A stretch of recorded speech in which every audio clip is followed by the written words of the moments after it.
ஜெய் ஸ்ரீ மாத்ரே நமக. ஜெய் குருத ஜெய் குரு பிரசரம். நமஸ்காரம். நான் கரூர்ல இருந்து வல்சலா பணிக்கர் பிரசன்ன ஜோதிடர். இன்னைக்கு நம்ம பங்குனி மாத பலன்கள் சிம்ம ராசியை பொறுத்த வரைக்கும் எப்படி இருக்குன்னு பார்க்க போறோம். இது என்னைக்கு வருது அப்படின்னா 15/3/2026 ஞாயிற்றுக்கிழமை அதிகாலை 1 மணி 1 நிமிஷத்துக்கு திருவோண நட்சத்திரத்துல இந்த மாதம் பிறக்குது. இந்த மாதத்தை பொறுத்த வரைக்கும் உங்களுக்கு எப்படி இருக்கு அப்படின்னா, ஒரே லைன்ல சொல்லணும் அப்படின்னா, அலட்சியத்தை தவிர்த்தால் அனுகூலம் உறுதியாக இருக்கு. அதே மாதிரி குலதெய்வ வழிபாடு கட்டாயம் பண்ணுங்க. உங்களுக்கு சூரியன் பாத்தீங்கன்னா சனியோட சேர்ந்திருக்காரு. அப்போ சூரியன் சனி கூட சுக்கிரன், அப்போ காசு பணம் வரணும், தொழில வெற்றி கிடைக்கணும், நல்ல வேலை கிடைக்கணும், இது எல்லாமே கிடைக்கணும் அப்படின்னா சூரியன் சனி கிரகமே குலதெய்வ வழிபாடு, முன்னோர்கள் பித்திருக்களுடைய ஆசீர்வாதம், முன்னோர்களுடைய ஆசீர்வாதங்கள்லாம் உங்களுக்கு வேணும் அப்படின்னு சொல்லப்படுது. சோ இந்த மாசம் கட்டாயம் உங்களுக்கு என்னைக்கு முடியுதோ அன்னைக்கு குலதெய்வ வழிபாடு கட்டாயம் பண்ணுங்க. குலதெய்வம் கோயிலுக்கு சென்று உங்களால என்ன முடியுமோ கையெடுத்து கும்பிட்டாலே குலதெய்வம் காமிக்கும். அம்மா அப்பா அப்படின்னாலே குலதெய்வம் அப்படிங்கிறது குடும்பத்தை வம்சாவளியை விருத்தி பண்றது. நம்மளுடைய வம்சாவளியில வந்த தெய்வங்கள் தான் அவங்க. அதனால அவங்கள வழிபாடு பண்ணுங்க. முன்னோர்களுடைய வழிபாடு பண்ணுங்க, பித்திருக்கள் வழிபாடு பண்ணுங்க. இதெல்லாம் எந்த வித ஆபத்துமே இல்லாம உங்களை காப்பாத்தி கொடுக்கும். அஷ்டமத்து சனி வந்துருச்சு, எதனாலும் கஷ்டம், ராகு கேது இருக்கு அதுலயும் கஷ்டம் அப்படின்னு புலம்பாதீங்க. உங்களுக்கு நல்ல டைம் இருக்கு. ஆனா நம்ம போகக்கூடிய ஒரு இடத்துக்கு நம்ம போய் தான் ஆகணும்னா அந்த இடத்துக்கு நம்ம ரீச் பண்றதுக்கு கடுமையான முள்ளா இருந்தாலும் சரி, கல்லா இருந்தாலும் சரி, எல்லாத்தையும் மீச்சுட்டு தான் நம்ம போய் ஆகணும். அப்போ நமக்கு குலதெய்வ வழிபாடு இருந்துச்சு அப்படின்னா, இந்த பாதை வேண்டாம், நல்ல பாதை இல்ல, முள்ளும் கல்லும் இருக்கு, இந்த பாதையில போங்க, நல்ல பாதையா இருக்கு அப்படின்னு காட்டி கொடுக்கும் உங்களுக்கு. அதனால குலதெய்வம் கஷ்ட காலங்கள்ல நம்ம கூட இருந்து வழித்துணையா வரும். அதனால வழிபாடு பண்ணுங்க நான் சொல்றேன்.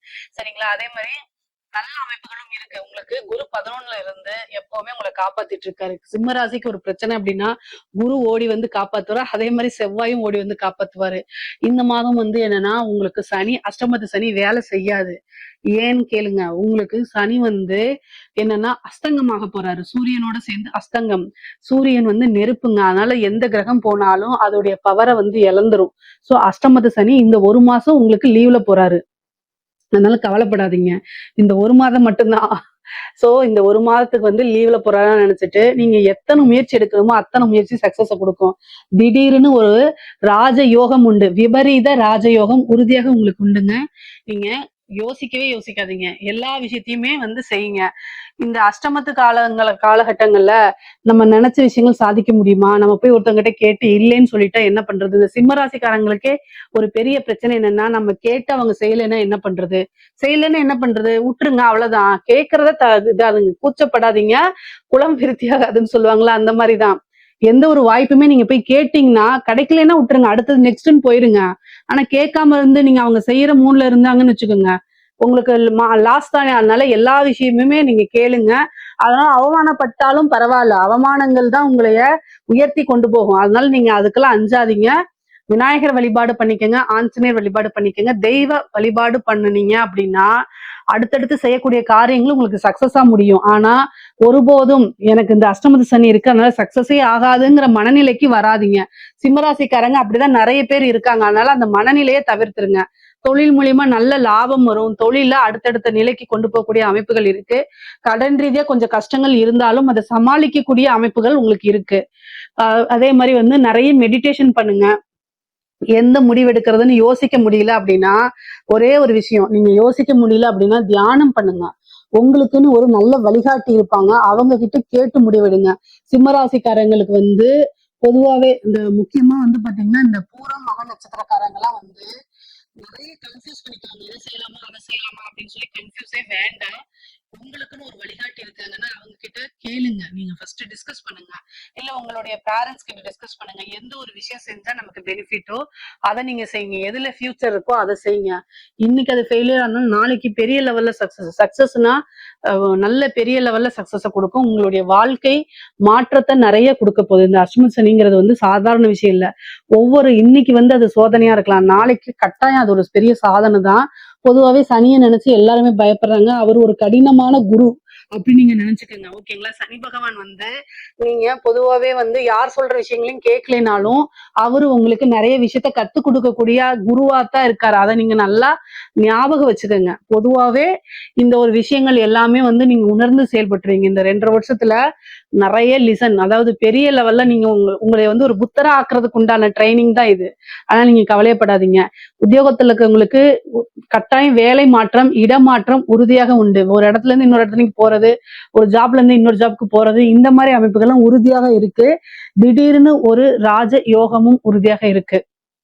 அதே மாதிரி படிக்கக்கூடியவங்களுக்கு மைண்ட ரிலாக்ஸா வச்சுக்கோங்க. படிப்புல கவனம் செலுத்துங்க. அஷ்டமத்துல உங்க ராசியாதிபதி போறனால டைவர்ட் ஆவீங்க. எக்ஸாமுக்கு படிக்கிறதுல டைவர்ட் ஆகாதீங்க. ஹயக்ரீவர் வழிபாடு, சரஸ்வதி வழிபாடு எல்லாம் பண்ணிக்கங்க. நீங்க படிச்ச கொஸ்டின்ஸா வரும். சிம்ம ராசிக்காரங்களே நல்லா படிப்பீங்க. திறமையானவர்கள். உங்களையே நீங்களே வந்து சந்தேகப்படக்கூடாது. பொதுவாவே நீங்க நல்ல டேலண்டான பெர்சன்ஸ். ஸோ அதனால நீங்க நல்லா படிக்காத கொஸ்டின் வந்தா கூட ஏதாவது யோசிச்சு எழுதக்கூடிய அமைப்புகள் உங்களுக்கு இருக்கனால நீங்க நல்ல மார்க் தான் எடுப்பீங்க. நீங்க நல்ல மார்க் எடுப்பீங்க. அதே மாதிரி நீங்க படிச்ச கொஸ்டினே வரும். முக்கியமா மறக்காம இருக்கிறதுக்கு தான் வழிபாடுகள்லாம். நீங்க படிச்ச விஷயங்கள் அங்க வந்துரும். ஆனா அந்த மறக்காம அந்த ஆன்சர்ஸை எழுதணும்ல, அதுக்கு தான் வழிபாடு பண்ணுங்க. கட்டாயம் நல்ல மார்க் எடுப்பீங்க. அதாவது ஸ்கூல்ல நல்ல உங்களுக்கு ரெகக்னைஸ் பிரைஸ் எல்லாம் கிடைக்கும். அந்த அளவுக்கு ஒரு நல்ல ரேங்க் ஹோல்டரா கட்டாயம் நீங்க வந்துருவீங்க. அதே மாதிரி பெண்களுக்குங்க, சிம்மராசியில் இருக்கக்கூடிய பெண்களுக்கு தேக ஆரோக்கியத்துல கவனம் செலுத்தணும்.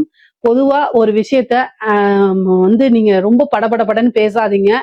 எல்லா விஷயங்கள்லயுமே நிறுத்தி நிதானம்ங்கிறது தேவை. அதாவது இந்த ஒரு மாத காலகட்டம் மட்டும் கிடையாது, கொஞ்ச நாட்களுக்கு உங்களுக்கு நிதானம் அப்படிங்கிறது தேவை. இந்த அஷ்டமத்து சனி என்னன்னா கோவத்தை கொடுத்துரும், நிறைய ஆங்ஸைட்டிஸை கொடுத்துரும். அதெல்லாமே வந்து வெளிப்படுத்த முடியலன்னா அது உங்களுக்கு ஹெல்த் இஷ்யூவா மாறலாம், அல்லது ரிலேஷன்ஷிப் பிரேக்க கொடுக்கலாம். அதனால ரொம்ப கவனமா செயல்படுங்க, நிதானமா செயல்படுங்க. கோவத்தை காமிக்காதீங்க. உங்க குடும்பத்துக்காக தான் நீங்க வாழ்றீங்க. அந்த டெடிகேஷன் இருக்கும்போது அதை நீங்க வார்த்தைகளால கொட்டும் போது ஆப்போசிட்ல இருக்கிறவங்க, உங்களுக்கு நேரம் சரியில்லைன்னா ஆப்போசிட்ல இருக்கவங்க அமைதியா இருக்க மாட்டாங்க. அப்புறம் சண்டை சச்சரவுகள் விவாதங்கள்லாம் வந்துடும். அதனால பெண்களே அமைதியா போகணும் இந்த காலகட்டம். எல்லா விஷயங்களும் கவனமாக செயல்படுங்க. சூரியன், சனி, சுக்கிரன் எல்லாம் சேர்ந்திருக்கு. அதாவது கை கால் வலி, மூட்டு வலி நிறைய பேருக்கு வரும் இந்த காலகட்டத்துல. அதுக்கு உண்டான ட்ரீட்மெண்ட் பார்த்துக்கோங்க. ஹெல்த் ரீதியா பிரச்சனைகள் இருக்கு. மருத்துவ செலவு இந்த மாசம் இருக்கு. இருந்தாலும் சமாளிக்க முடியும். அதனால கவலைப்படாதீங்க. ஆடை ஆபரண சேர்க்கை இருக்கு. திடீர்னு ஒரு நல்ல அதிர்ஷ்டம் அப்படிங்கிறது உங்களுக்கு வரும். பேர் புகழ் எல்லாம் உயர்றதுக்கு உண்டான அமைப்புகள் இருக்கு. இந்த மாசம் வந்து பாத்தீங்கன்னா அஷ்டமத்துல சுக்கிரன் உச்சம் பெறறனால ஒரு ஆபரணம் வாங்குறது, ஒரு வீடு வாங்குறது, இந்த மாதிரி அமைப்புகள் இருக்கு. பொதுவாவே சிம்ம ராசிக்கு 4 கூடிய செவ்வாய் 7ஆம் இடத்துல இருந்து உங்க ராசியை பார்க்கறதுனால வீடு கட்டுறது, வாகனம் வாங்குறது, இந்த மாதிரி அமைப்புகள்லாம் இருக்குது. ஏப்ரல் 2ஆம் தேதிக்கு மேல வண்டி வாகனங்கள்ல போகும்போது ரொம்ப ஜாக்கிரதையா போங்க. இல்ல அப்படின்னா கடுமையான காலகட்டங்கள்ல மன உளைச்சலா இருக்கும்போது வண்டி ஓட்டிட்டு போனீங்கன்னா கீழே விழுகிறது, அல்லது சமைக்கிறதுல வந்து தீக்காய ஆகுறது, இந்த மாதிரி சிறு சிறு ரத்த காயமோ தீக்காயமோ ஆகிறதுக்கு வாய்ப்புகள் இருக்கு. கவனமாக செயல்படுங்க. எல்லா விஷயங்களையும் நிதானத்தை ஃபாலோ பண்ணுங்க. முக்கியமா சிம்மராசிக்கு கணவனாக இருந்தாலும் சரி, மனைவியாக இருந்தாலும் சரி, ஒருவரை ஒருவர் புரிந்து நடந்துக்கல அப்படின்னா கண்டிப்பா சண்டை சச்சரவுகள் வரும். அதனால கணவனாக இருந்தால் மனைவி கிட்ட அமைதியாகவும், மனைவியாக இருந்தால் கணவன் கிட்ட அமைதியாகவும் அனுசரணையாகவும் போகக்கூடிய காலகட்டம். பெண்களாக இருந்தால் கூடுதலா மாங்கல்ய ஸ்தானத்துலதான் சனி இருக்காரு. கணவருடைய தேக ஆரோக்கியத்துல கவனம் செலுத்தணும். கணவருக்கு மருத்துவ செலவுகள் இருக்கு. பொதுவாவே ரொம்ப அனுசரணையா போயிட்டீங்க அப்படின்னா ரிலேஷன்ஷிப் பிரேக் ஆகாது. உங்களுக்கு 5 கூடிய குரு வந்து பாத்தீங்கன்னா 5ஆம் இடத்தை பாக்குறாரு. அதே மாதிரி அஷ்டம அதிபதி யாரு அப்படின்னா உங்களுக்கு குரு தான். சோ அவரே அஷ்டமாதிபதியாகி 5ஆம் இடத்தை பாக்குறாரு. அது போக அஷ்டமத்து சனி இருக்காருல்ல, சனி வந்து 5ஆம் இடத்தை பாக்குறாரு. காதல் ரீதியா நிறைய பிரச்சனைகள் வரும். ஆரம்பத்துல இருந்து சொல்றேன் தான், காதல் மட்டும்தான் வாழ்க்கை கிடையாது. காதலர்களிடையே சண்டை சச்சரவுகள், ஒருவர் புரிந்து கொள்ளாம சண்டை சச்சரவுகள் அதிகமாக வரும். ஆனா அது வந்து போய் பிரேக்கப்ல முடிகிற அளவுக்கு வந்து கொண்டு போகாதீங்க. முடிஞ்ச அளவுக்கு சமாளிங்க. இல்ல அப்படின்னா உங்களுடைய கெரியர்ல போக்கஸ் பண்ணி கொண்டு போங்க. அவ்வளவுதான். ஓகேங்களா? ஒரு ரிலேஷன்ஷிப் அப்படிங்கிறது மேரேஜுக்கு அப்புறம் தான் அதை வந்து நம்ம ரொம்ப பக்குவமா கொண்டு போகணும். அதுக்கு முன்னாடியே உங்களை டார்ச்சர் பண்ணி உங்களை வந்து டவுன் பண்றது, உங்களை கண்ட்ரோல் பண்றதுங்கிறதெல்லாம் எந்த அளவுக்கு ஒர்த்துன்னு எனக்கு தெரியல. ஒர்த் இல்லாத ஒரு விஷயத்துக்கு உயிரை கொடுக்கணும்னு அவசியமும் கிடையாது. சோ அதனால உங்களுக்கு வந்து அதாவது ஒரு லிமிட் இருக்கும். அந்த லிமிட்டுக்கு மேல போகும்போது அதை கலட்டி விட்டுட்டு நீங்க உங்களுடைய கெரியர்ல போக்கஸ் பண்ணுங்க. உங்களுடைய பேரண்ட்ஸ் மேல போக்கஸ் பண்ணுங்க. ஆணாக இருந்தாலும் சரி, பெண்ணாக இருந்தாலும் சரி, 2 பேத்துக்கும் இது காமன். மேரேஜ் சம்பந்தப்பட்ட விஷயங்கள் வந்து பாத்தீங்கன்னா 7ஆம் இடத்துல உங்களுக்கு செவ்வாய் இருக்காரு. காரக கிரகம் இருக்கு. சுக்கிரன் அஷ்டமத்துல உச்சமா இருக்கு. திடீர்னு மேரேஜ் பிராப்தங்கள்லாம், திருமண பிராப்தங்கள்லாம் கைகூடி வர்றதுக்கு உண்டான அமைப்புகள் இருக்கு. அதே மாதிரி குலதெய்வ ஆசிகளை வாங்கிக்கோங்க. 5ஆம் இடத்தை குரு பாக்குது. குலதெய்வம், அதிர்ஷ்டம் இதெல்லாமே தேடி வரும். முக்கியமா அரசாங்க அதிகாரிகள் அஷ்டமத்து சனி நான் காமனா சொல்ற மாதிரி ஒவ்வொரு விஷயமும் நிதானமா செயல்படுங்க. உங்களுடைய இடத்த தட்டி பறிக்கிறது, உங்களை வந்து ஏதாவது ஒரு அலிகேஷன்ல மாட்டி விடுறதுக்குன்னு ஆட்கள் கூடவே இருந்துட்டு இருப்பாங்க. அதுல இருந்தெல்லாம் தப்பிக்கிறதுக்கு வழியை பாருங்க. யாரோ செய்த தவறுகள் உங்களுடைய மேற்பார்வையிலையோ அல்லது உங்களோட கையெழுத்துனால நடந்தனால உங்க மேல கேஸ் போட்டு உங்களை ஜெயில் தண்டனை அனுபவிக்கிறதுக்கு நிறைய நடக்கும். அதனால கவனமாக இருந்து செயல்படுங்க. 12 குடையவன் தசாபுத்தி நடந்துச்சுன்னா இன்னும் பரிகாரங்கள் பண்ணினா மட்டும்தான் அதுல இருந்து வர முடியும். ஏன்னா கேது உங்க ராசியில இருக்கு, சனி அஷ்டமத்துல இருக்கு. 12 குடையவருடைய தசாபுத்தி மட்டும் நடந்துச்சு அப்படின்னா கட்டாயம் ஒரு ஜோதிடர்கிட்ட போய் ஆலோசனை பண்ணிக்கோங்க. இல்ல அப்படின்னா தண்டனையோ அல்லது வந்து ஏதாவது ஒரு பனிஷ்மெண்ட்டோ கிடைக்கிறதுக்கு வாய்ப்பு இருக்கு. அதுல கவனம் செலுத்துங்க. ஒர்க் ப்ரெஷர் இந்த இந்த மாதம் வந்து பணிச்சுமைங்கிறது ரொம்ப கூடுதலாக இருக்கும். ஒண்ணுமே பண்ண முடியாது. ஆனா உயர் அதிகாரிகளுடைய அழுத்தங்கள் இருக்கிறதுனால இந்த மாதம் வந்து கொஞ்சம் பொறுமையா நிதானத்தையும் கையாண்டீங்க அப்படின்னா அதுல இருந்து தப்பிச்சிட முடியும். அரசியல்வாதிகளுக்கு ரொம்ப ரொம்ப சூப்பரா இருக்குங்க. அஷ்டமத்து சனி அப்படின்னு நீங்க நினைக்காதீங்க. அஷ்டமத்து சனியில பரிகாரம் பண்ண திடீர் விபரீத ராஜயோகம் உண்டு. அதுக்கு யாகங்கள், பூஜைகள், வேள்விகள்லாம் நடக்கணும். முக்கியமா பூர நட்சத்திரக்காரங்களுக்கு ரொம்ப டைம் சரியில்லை. அரசியல்வாதிகளா யாரு இருக்கீங்களோ கவனிச்சுக்கோங்க. பூர நட்சத்திரக்காரர்களுக்கு கட்டாயம் வந்து நேர காலம் சரியில்லை. கிரகணமே அதுலதான் வந்திருக்கு. நீங்க ஒரு அரசியல்வாதியாக இருந்தீங்க அப்படின்னா கட்டாயம் கிரகண சாந்தி பரிகாரம் எல்லாம் பண்ணணும். யாகங்கள், பூஜைகள் எல்லாம் பண்ணாதான் நீங்க மறுபடியும் அந்த போஸ்டுக்கு வர முடியும். இல்லைன்னா உங்களோட பதவிகளை இழக்கிற மாதிரி ஒரு அமைப்புகளே இருக்கு. அதனால அதுக்குண்டான விஷயங்களை பண்ணிக்கோங்க. கலைத்துறையில இருக்கவங்களுக்கு ரொம்ப அற்புதமானது. நெகட்டிவா இருந்தா கூட சில விஷயங்கள் சகிச்சுக்கிட்டு நீங்க போனீங்க அப்படின்னா காசு சம்பாதிக்க முடியும். நெகட்டிவா செய்யக்கூடிய அமைப்புகள் நெகட்டிவ் பப்ளிசிட்டிலாம் வரும். வெளிநாடுகளுக்கு சென்று உங்களுடைய கலை நிகழ்ச்சிகளை பண்றது, காசு பணம் சம்பாதிக்கிறதுக்கு இந்த காலகட்டம் நல்ல காலகட்டமா இருக்கு. இதுல ஏதாவது சந்தேகங்கள் இருக்கு அப்படின்னா கமெண்ட்ஸ்ல கேளுங்க. கட்டாயம் நான் ஆன்சர் பண்றேன். நம்மளுடைய சேனலை லைக் பண்ணுங்க, ஷேர் பண்ணுங்க, சப்ஸ்கிரைப் பண்ணுங்க. நன்றி, வணக்கம்.